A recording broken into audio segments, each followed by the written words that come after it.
तू माझ्याशी पंगा घेतोस? माझ्याशी? बाबांची मुलगी आहे मी.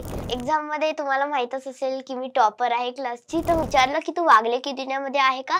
मला तर एक सक्सेसफुल ऍक्ट्रेस बनायचंय. जे त्यांनी सांगितलं तेच आपल्याला एक्सप्रेशन द्यावं लागतं. एक्झाम असते तेव्हा मी जातच नाही. सायंटिस्ट बनायचं अभ्यासामध्ये. ती घर सोडून गेली कारण तिचे जे आई बाबा होते ते खूप फायटिंग करत होते, रोजच झगडा करत होते, म्हणून ती गेली. माझ्या मम्मीमुळेच मी हे करू शकली. स्क्रिप्ट दिलेली असते आणि आपल्याला डायलॉग्स बोलायचे असतात खूप सारे. आणि जे तुझी मूवी आहे ती मी खरंच बघेल, मराठी मूवी, पण ती आता देवाघरी गेली तर मला चांगलंच नाही वाटतंय.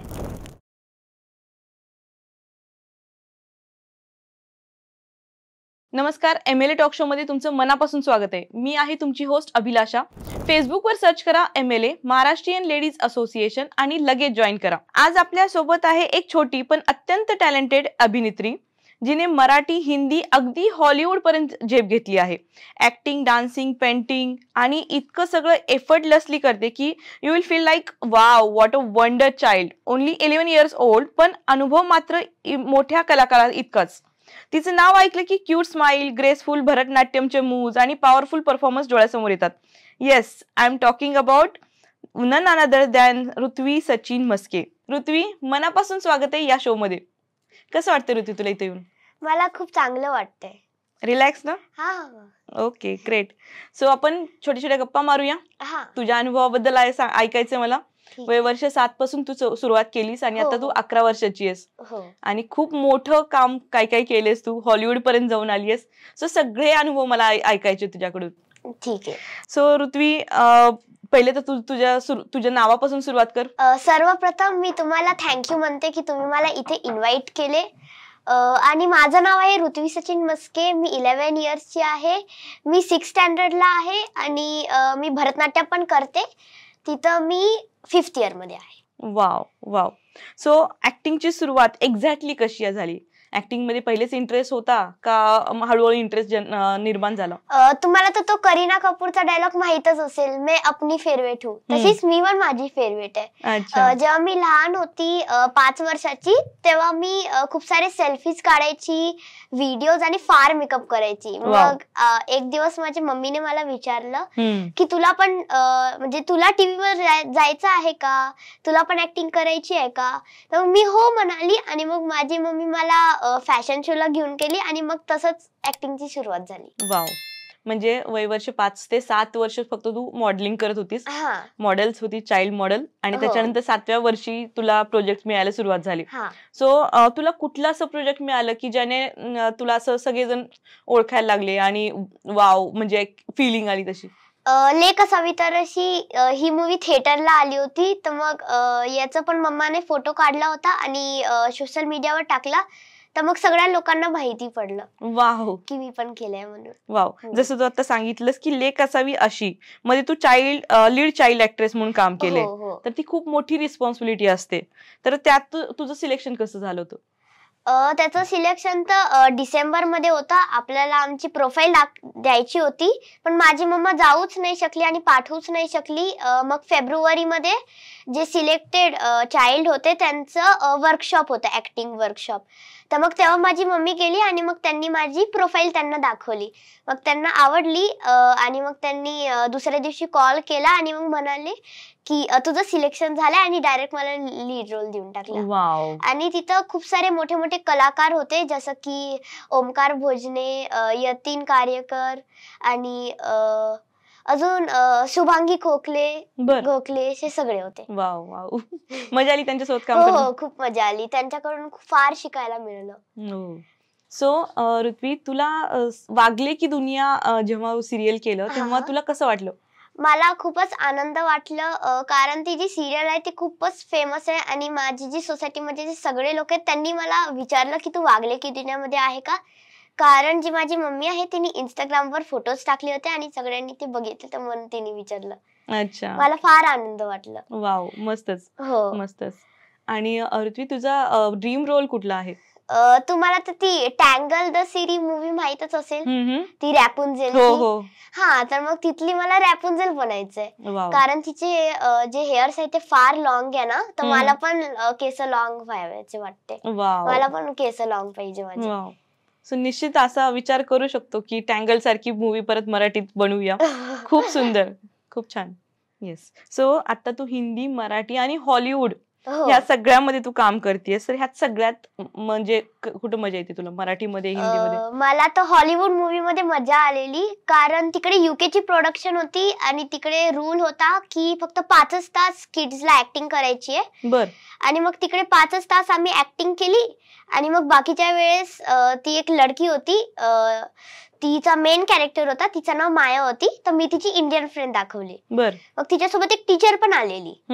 मग त्या टीचरने फार ऍक्टिव्हिटीज आणि गेम्स आणले होते तिच्यासोबत.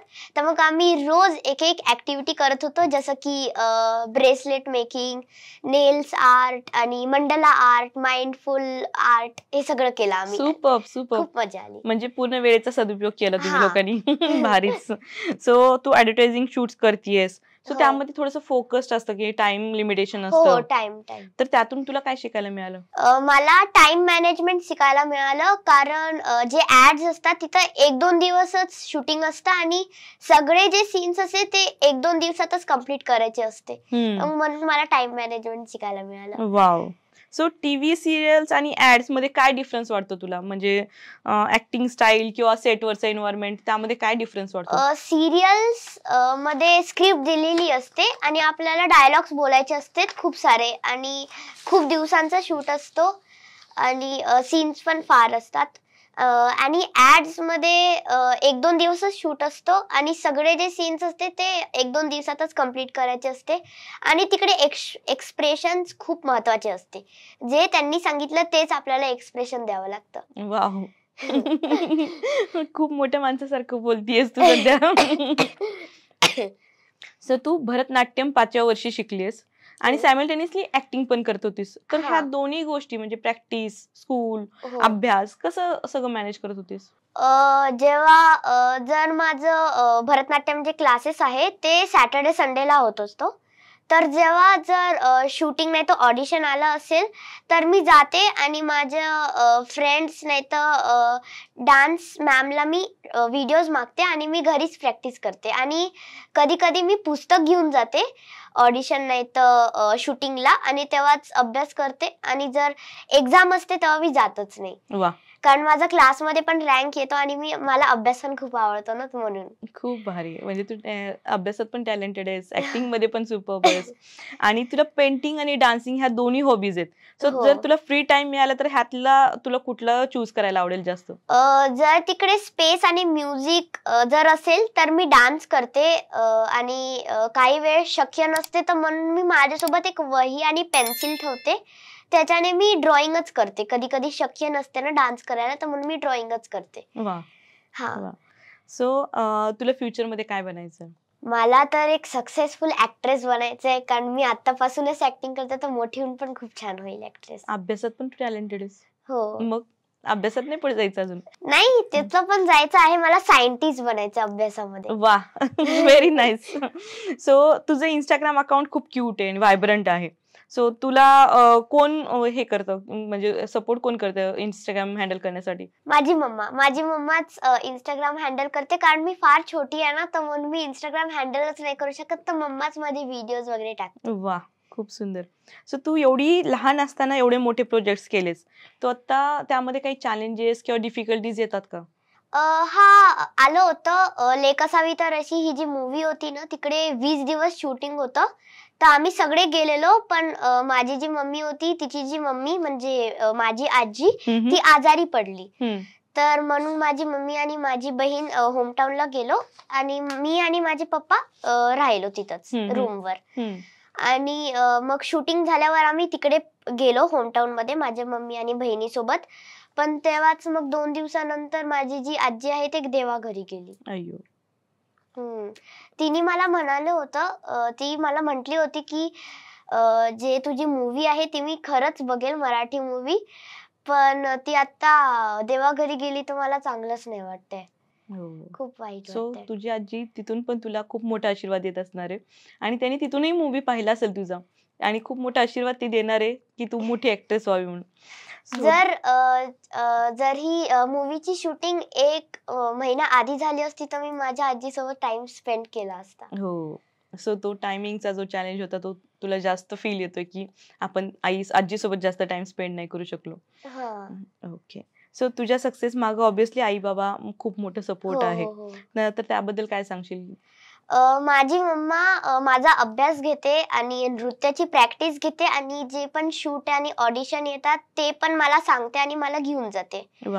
तर माझ्या मम्मीमुळेच मी हे करू शकली आणि माझे पप्पा मला शूटिंगच्या लोकेशनवर घेऊन जातात. सो जेव्हा तुला असं वाटलं की मला ऍक्ट्रेस व्हायचंय तेव्हा असं होतं का मम्मी पप्पा मध्ये की नाही आता हिला अभ्यासाकडे लक्ष देऊ दे, नंतर ती ऍक्टिंग करेल किंवा ह्या करिअर मध्ये जाईल, असं होईल? कधी बोललं गेलं? नाही, जेव्हा एक्झाम असते तेव्हा असं बोलतात, कारण एक्झाम मध्ये तुम्हाला माहितच असेल की मी टॉपर आहे क्लासची, तर म्हणून मला एक्झाम मध्ये नाही घेऊन जात. किती क्यूट आहेस तू. सो तुला अजून कुठल्या फील्ड मध्ये काम करायचंय? अजून तर मला ऍक्टिंग तर मला येतेच, अजून मला सायंटिस्ट व्हायचंय. ओके. ओके. सो आणखी एक तुझी सिरियल आली होती, नाव नसलेली मुलगी आणि खिलोना, हे 2 शॉर्ट फिल्म्स केलेत. तर ह्यामधून तुझा अनुभव कसा होता? नाव नसलेली मुलगी मध्ये एक मुलगी आहे जी घाबरलेली, हुशार आणि खूप फनी असते, तर त्याचं रोल करायला मला डिफिकल्ट गेलं. तिथं दाखवलं होतं की ती घर सोडून गेली कारण तिचे जे आई बाबा होते ते खूप फायटिंग करत होते, रोजच झगडा करत होते, म्हणून ती गेली आणि बाहेर रस्त्यावरती कोणासोबतच नाही बोलली ती आणि कोणाला तिचं नाव पण नाही सांगितलं, कारण तिला तिची मम्मीची गोष्ट आठवते. तर एक दादा असतो, मग ती तिला नाव सांगते की माझं नाव आहे नाव नसलेली मुलगी. तर मग माझ्यावरच ती पूर्ण शॉर्ट फिल्म बेस्ड होती. आणि खिलोना मध्ये एक मुलगी होती, तिचं नाव मुस्कान होतं, ती मी होती. तर मग तिकडे तिचा वाढदिवस होता, तर तिचे जे बाबा होते दाखवलेले, त्यांनी त्यांचे फ्रेंड्सला बोलवले होते सगळे आणि काही फ्रेंड्स त्यांचे पोलीस होते. तर ती हरियाणी स्टोरी होती. तर मग जे पण सेलिब्रेशन होते तिथं ते फायरिंग करतात, तर मग माझा वाढदिवस होता म्हणून ते फायरिंग करत होते आणि ती गोळी मला लागते इकडे. तर मग तो इतका इमोशनल सीन होता आणि डायरेक्टरने माझे जे आई बाबा दाखवले होते त्यांना शॉकिंग एक्सप्रेशन दाखवलं होतं, म्हणजे करायला सांगितलं होतं, पण तो सीनच इतका इमोशनल होता की त्यांना पाणी आलं, रडू आलं. आणि जे पण सेटवर सगळे जे लोक होते त्यांच्या पण डोळ्यात पाणी आलं. आणि माझी आई तिथं थांबलीच नाही, माझी मम्मा गेली रूमवर. ओके. तो सीन तिने बघितलाच नाही. बापरे. ओके. सो एवढ्या वेळेस ऑडिशन देता तुम्ही, तर ऑडिशन मधला तुझा सगळ्यात फेवरेट डायलॉग कुठला आहे? ऑडिशन मधला फेवरेट डायलॉग आहे, हे तू माझ्याशी पंगा घेतोस, माझ्याशी? बाबांची मुलगी आहे मी आणि माझे बाबा कोणी माहित आहे? पोलीस ऑफिसर आहे खूप मोठे, सितारे लागले त्यांच्या खांद्यावर, असे चप्पाचप धुला करतात ते गुंडांची, तुला माहित नाही, ढोपटेंगे तेरे को भी, सिंगम आणि सिम्बापेक्षाही मोठे, ऋत्वीचे बाबा. सुपर्ब. यावर तर मोठ्या टाळ्या व्हायला पाहिजेत. सुपर्ब. थँक्यू. सो तुझ्यासारख्या छोट्या छोट्या मुली आहेत आमच्याकडे खूप साऱ्या ग्रुपमध्ये, आणि त्यांना तुझ्यासारखं व्हायचंय, ऋत्वीसारखं व्हायचंय, तर तू त्यांना काय मेसेज देशील? मी त्यांना मेसेज देईल की जे पण आपण काम करतो ते 100% देऊनच काम करायचं. जर आपण तसं केलं तर आपल्याला नक्की सक्सेस भेटतो. तर मला हेच सांगायचंय. खूप छान, खूप छान. ऋत्वी, तुझ्यासोबत बोलताना खूप मजा आली. खूप म्हणजे एवढ्या लहान वयात पण तू खूप लोकांना प्रेरणा देतेस, तुला माहित नाहीये, पण तू खूप छान काम करतेस आणि तुला खूप मोठी अभिनेत्री होताना आम्हाला पाहायचंय. आणि झाल्यानंतर परत एकदा MLA टॉक शो वर तुला आम्ही नक्की बोलू, तेव्हा नक्की आठवण ठेव आणि नक्की टॉक शो वर ये. सो थँक्यू सो मच, तू आज इथं आलीस आणि आमच्यासोबत खूप छान गप्पा मारल्यास. Thank you so much. थँक्यू.